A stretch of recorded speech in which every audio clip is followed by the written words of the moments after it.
Hi friends, here I am again on January 14th, 2025. Melanie here with the third video of the day, and this time for the inauguration of the 47th President of the United States.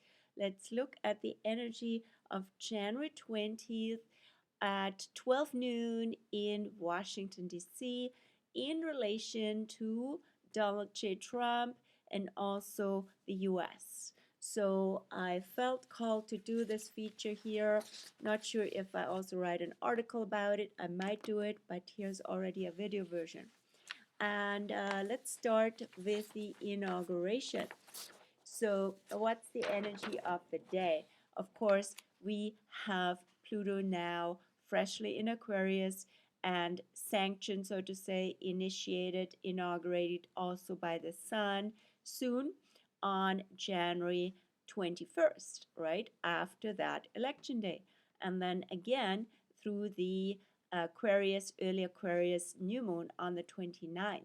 So you can see all that. You can see the Sun and Pluto in early Aquarius here. And at 12 noon, right, it's real noon, so it's also in the 10th house. This is definitely a strong purpose for this whole ceremony is to create a juncture of an old, between an old established structures and governments and so on to a whole new era, for better or worse, right? So I'm not advocating either a political direction here. I'm just looking at the energies, right? So we are in this juncture between past and future, between history and a whole new era, if you will, Aquarius era. And what's going on there is we are coming out of this monolithic, hierarchical model of leadership, and we need to move into collaboration, into teams, into everybody stepping up, and humanity needs to be more empowered. But at the same time, with Pluto, especially at the ingress at the beginning of a new sign, and it's like a 20-year process for Pluto in Aquarius, and between 10 and 20 years typically is what Pluto is in a sign. So it really affects the zeitgeist, especially Aquarius theme, and it affects the evolution. That is currently a bigger transpersonal backdrop for what's going on. So with Pluto brings out extremes when it comes to early Aquarius, right? So it's also the power to and from the people. The US also have a moon in Aquarius, by the way. And at the same time, it can be also very populistic, a populist movement that is currently occurring around the world, right? This is the Pluto in Aquarius also. Things come out, people stand up and step up, but also populists become really popular, right?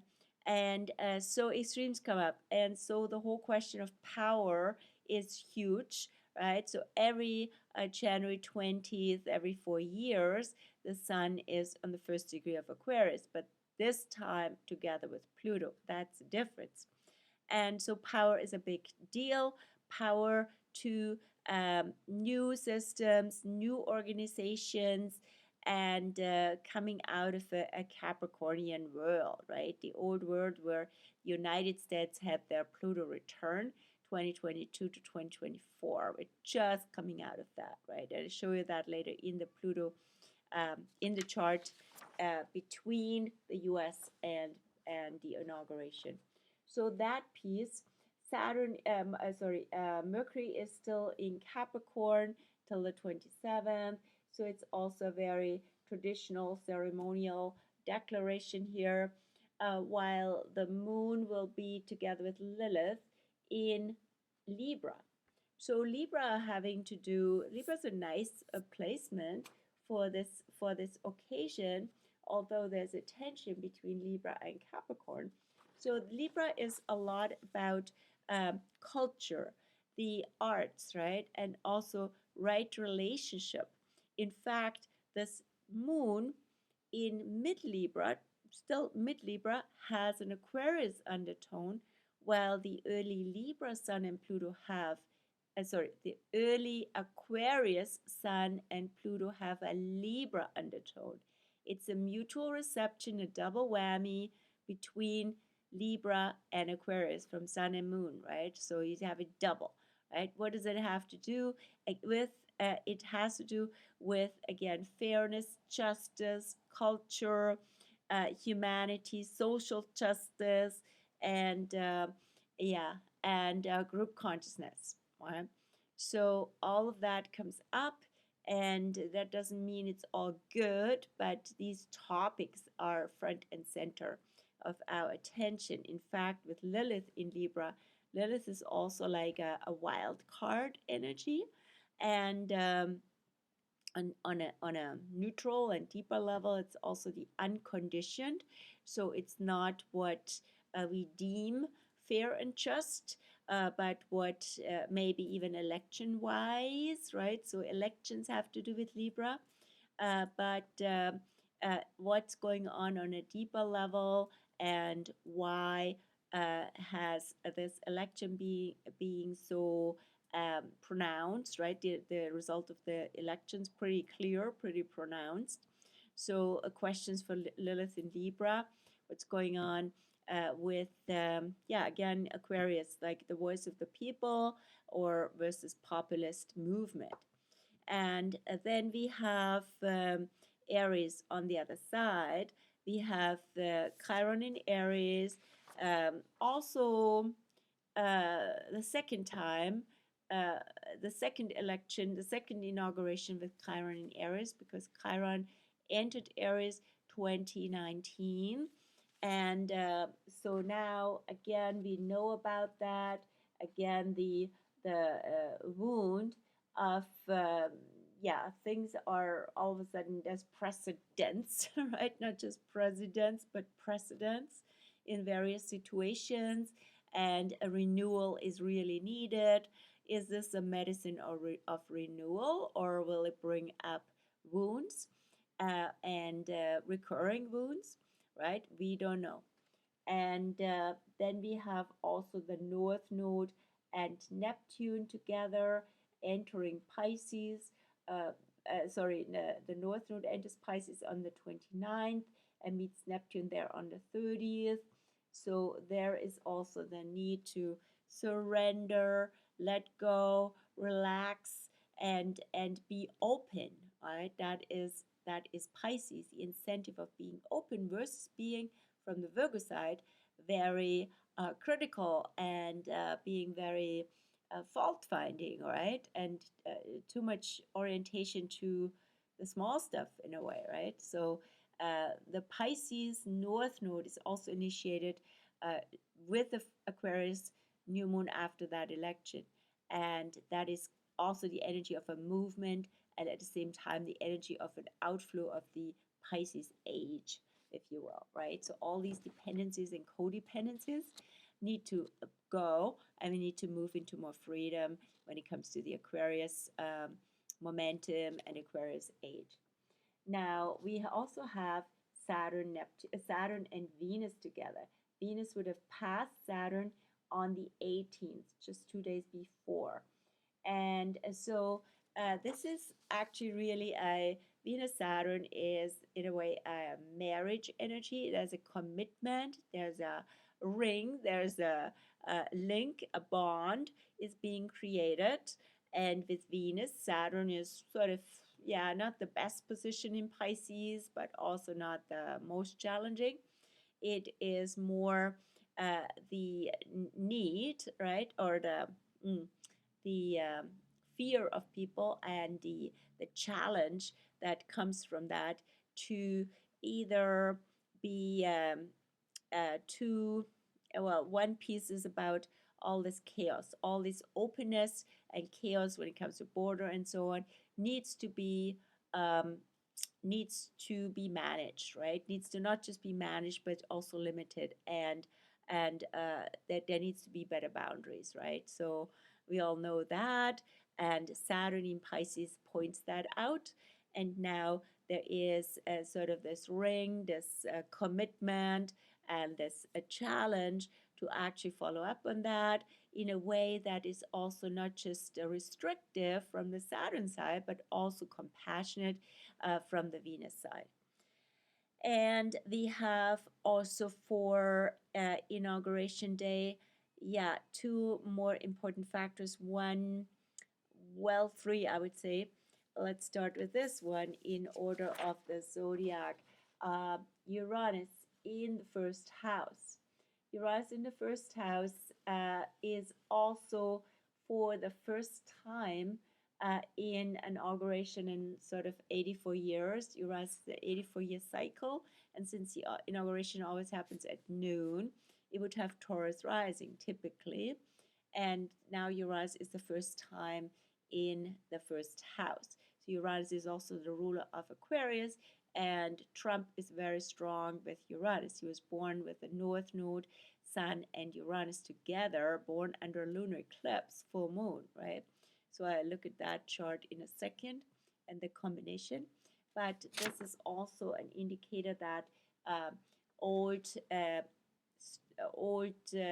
patterns and sticky situations from a Taurus side are being disrupted, are being shaken up, right? So we see that with Uranus, right? So yeah, so Trump definitely embodies that, and we can see it in his chart also with his midheaven and so on, and his sun. And now we have also inauguration day, Jupiter retrograde, not quite end of its retro journey up till February 4th. So it's also stationary, it's really slow before doing this forward U-turn in the cusp of the second house, and even more so in Gemini and unaspected, right? So unaspected Jupiter, not great, because Jupiter's and retrograde Jupiter, not great. You could always, interpret it in terms of, yeah, he's coming back, and he's a Gemini, also by sun sign. So he is determining the values very much, like this, the second house. And the unaspect is like, okay, is that Trump's values, do they really land with the people and with this government even? And yeah, and so, or is it lots of talking? Is it actually, does he follow up on things, or does he just throw out lots of ideas for better or worse, right? So, anyway, the Jupiter is a bit of a concerning, also wild card factor. Then we have also somewhat of a challenge with Mars retrograde, right? So, Mars being retrograde, and that came up so much with the full moon yesterday, the 13th of January. Mars is not well positioned in Cancer, and but Cancer is also a strong one for the U.S. and for Trump. The charts are coming. Just want to look at the chart itself. So currently, people's emotions are very stirred up, right? So, and that can continue as long as Mars is in Cancer until retrograde until the 23rd of February, and then maybe even still in the forward Cancer motion until 17th of April. A lot of emotional and maybe also physical stirred up and even unrest energy with Mars. And so, on that note, let's move over to the inauguration in combination with Trump. So we're having here the joint chart, or the synastry, basically both charts projected onto each other. It's this overlay of planets, sun and moon, with a zodiac cycle in the center, which also shows Trump's transits, of course, but even more so the energies of the day in relation to him. All right. So we're having his chart And again, a reminder, 14th of June 1946 at 9:14, what are we having here? 9:54? 9:54 Eastern Standard Time in New York, Jamaica, New York. So, um, so what are we seeing in the combination of the two charts? The what I pointed out just before is this, the Uranus factor, right? So Uranus in the first house of the inauguration, it's really definitely a presence of this Uranus element, and that is for Trump also on his midheaven, right? So his midheaven is also his career point, and his purpose point is in end of Taurus and transited by Uranus. Now, it was also transited by Uranus together with Mars in that first assassination attempt in July, which is actually exactly half a year ago, right? 13th of July. So, that was up, and now there's no Mars with it, just to clarify, but Uranus is there. So there is definitely a element of shock, surprise for many, disruption, renewal, revolution, and unpredictability with Uranus, right? And so all of that, and of course, it comes out big time through the economy and the whole monetary situation with Taurus and values that go into that, right? And so to be processed by the country and other countries who are affected by that, like even the whole notion in terms of acquiring, invading various countries, and annexing and all of that, very Taurus, right? So that's like, okay, what's the newest, right? And now we have also the Gemini factor, Jupiter in Gemini this year, since end of May until end of May 2024 until early June 2025. Trump definitely benefits from that, from his Gemini, Sun, North Node, and Uranus. Right? By the way, eventually Trump will have his Uranus return, which happens for everybody around age 84, and that's when we look into Biden's also, but I'm not looking to his chart.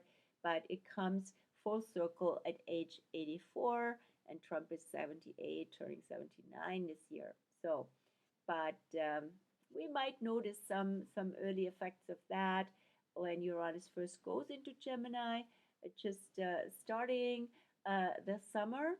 So there can be also on a bigger scale, right? Uranus, ruler of Aquarius again. In Gemini, a lot about AI, machine learning, and more technological and learning, communicative, and so on. Renewal, revolution, disruption, all of that, right? So, yeah, so the Jupiter, he definitely benefits from that, as I said. And then the Cancer side.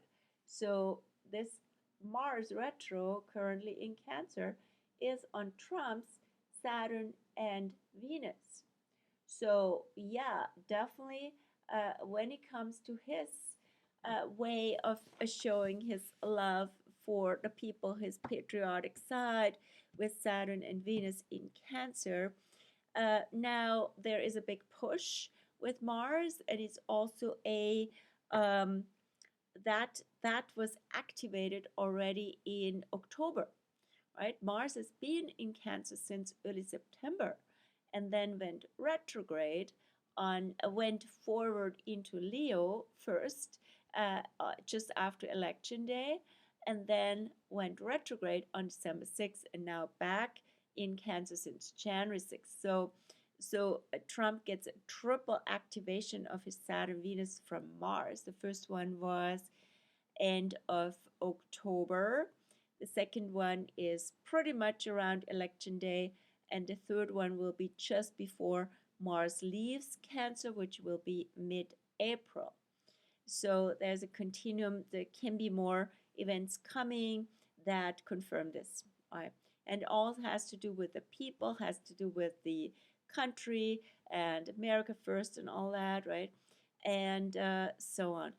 And now we look at the Libra side, right? So here is the moon in Libra on inauguration day, together with the North, together with Lilith, um, and that connects with Trump's Neptune somewhat, but even more so Chiron and Jupiter. So, what's going on with the whole notion for peace? The notion for also fairness when it comes to elections, fairness in general, and also peace. So, can he follow up on his vision and promise, Jupiter, right? To actually bring peace to Ukraine, Russia, and to Israel and Gaza, and Israel being also a Libra rising country, definitely affected by that. But currently the relations are not so good, so we see how that goes with Netanyahu, and so there is the need, undoubtedly, the need with the moon for humanity, for this world to have peace. What's Trump doing about that? Right, that's question, right? And so, what else is going on?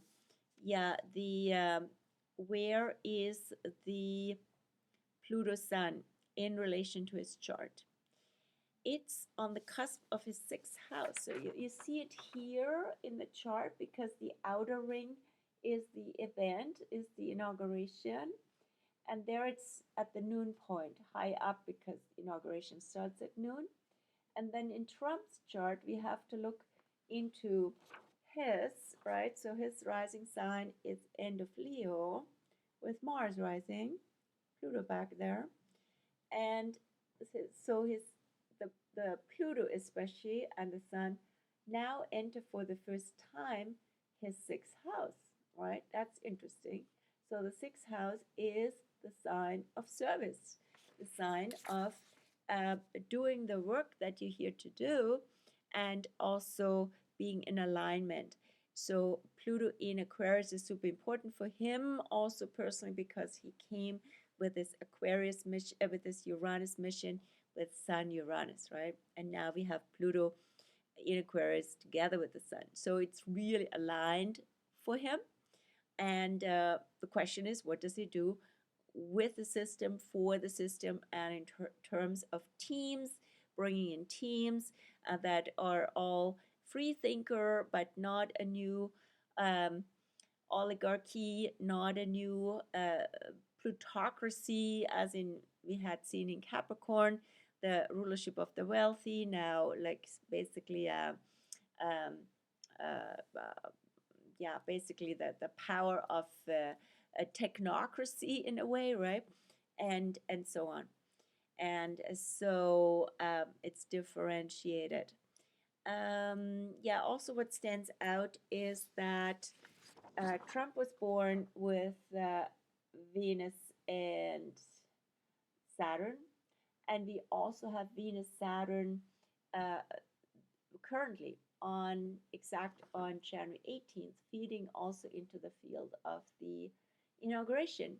So there is a seriousness, there's a solemn energy to that, and definitely also commitment.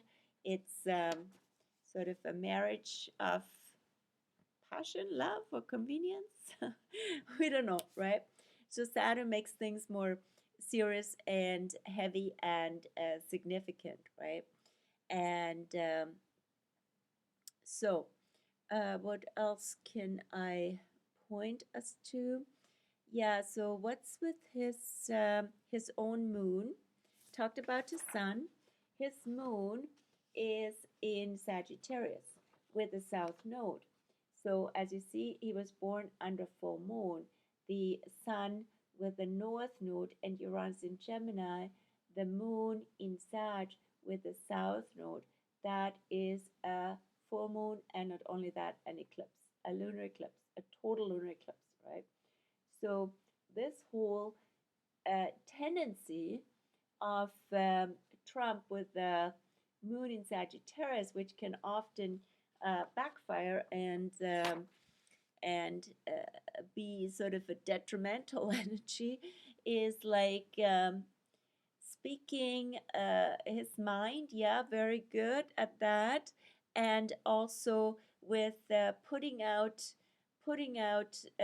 slogans, putting out his truth. And the question would be with Gemini, where he needs to go to also, to rather than propaganda, truth, and that has basically a negative connotation, right? To also listen and learn. That is Gemini, right? Listen, learn, rather than just saying this is what's right and true, and yeah, maybe getting following, but not always good in the long run, right? So what's with that moon? So the moon and the sun, the Sagittarius Gemini dynamic, is squared by Saturn, right? So here is that Saturn in Pisces with Venus goes into T square with his um, ecliptic polarity of sun and moon. And so Saturn in Pisces becomes really important. And that can have to do with the need to manage, control, and get this chaos under control. Could have really been a big catalyst for him to win the elections and to take on this leadership in a team. And at the same time, it has to be done, as I said at the beginning, not just with that strict and restrictive quality of Saturn, but also with the loving quality, compassionate quality of Venus. And we will have two more of these alignments of Saturn Venus, which both square Trump's eclipse axis, right? So two more on April, what did I say? Early April and late April, right? We have that again. And so we'll see how that lands. And so I believe that's it for today. I've already talked quite a bit and hope it was helpful and gave you more perspectives. And yeah, wish you well, and let me know in the comments if you like, if you want to see more of those contributions, or also what you'd like to yourself contribute and comment around the dynamic of the inauguration, Trump and the US. Oh, wait a minute. I have I done the US? No, I'm kidding. Okay, I have not done the US. No. Okay, so here we go. So here is still a piece around the inauguration and the US. Okay, so what you can see is the first thing that strikes is Pluto now freshly in Aquarius. Here, the inner one is the event, the outer one is the US. Pluto for the US, end of Capricorn. Had its Pluto return in the last 2 years, but now it shifted into Aquarius. So we're coming out of this big closure of the old empire. This is just the beginning of a whole new system and a whole new era for the US. And now the US also has its Chiron return.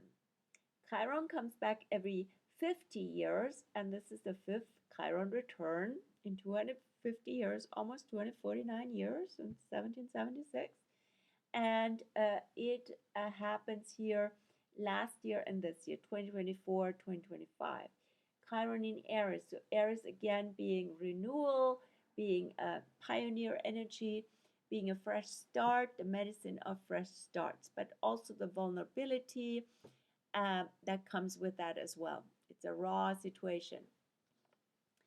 Then you have, for the US, also has quite a bit going on in Gemini, which again Trump has a connection with. So Uranus is also like Trump's Uranus in Gemini, and Mars, right? So Mars was also in Gemini this summer. US had its Mars return when all these hot debates were and also the division started and were going on.